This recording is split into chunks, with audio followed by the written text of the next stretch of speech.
Destaque final do professor Marco Antônio Villa. O governo finalmente aceitou que era óbvio, né? Que não era possível que o Congresso Nacional aprovasse a reforma da Previdência encaminhada. Era uma reforma extremamente dura. Vale lembrar que o Dilma não fez essa reforma, Lula não fez e Fernando Henrique não fez. Dessas proporções. Era uma questão que se coloca que precisa reformar a Previdência, precisa. Mas é um processo paulatino, que não se faz da noite para o dia.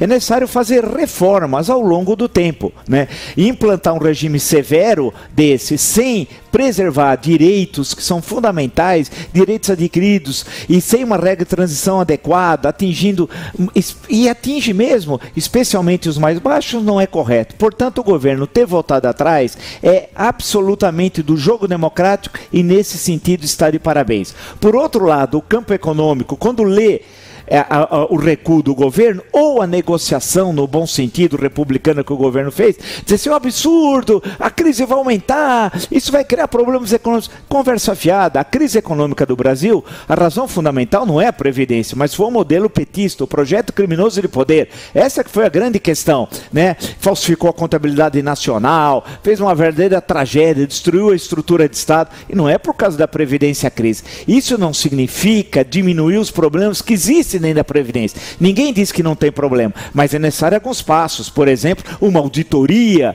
né? Acabar com as fraudes, né? Acabar de jogar na conta da Previdência, por exemplo, o anistiado político. 6 mil, 7 mil, tem uma enormidade de anistiado político que você e eu, nós pagamos. Se você teve uma opção política, a culpa, quer dizer, eu vou pagar para ele a opção política que ele teve em certo momento da história recente do Brasil, e anistiados, alguns ganham 7, 8, 10, 15 mil, tem gente que ganha 20 mil, 22 mil, isso está na conta da Previdência, isso é correto?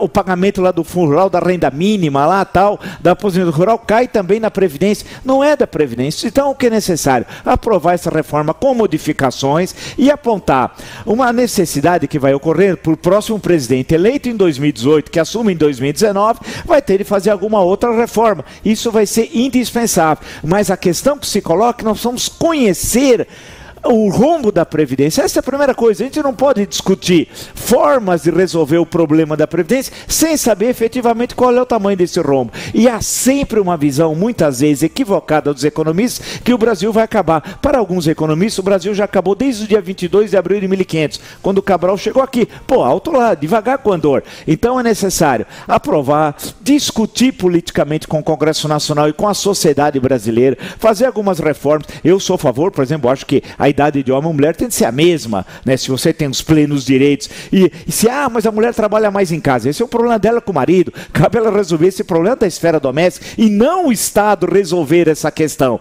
Portanto, a reforma vai ser aprovada, não como o governo mandou, e essa é uma excelente notícia. Democracia é negociação, é debate, é ouvir a sociedade e não fazer o jogo, muitas vezes, do grande capital que quer transferir o ônus da crise criada pelo PT para as costas dos trabalhadores. O mesmo grande capital que nunca lucrou tanto na vida como durante os 13 anos e 5 meses do projeto criminoso de poder.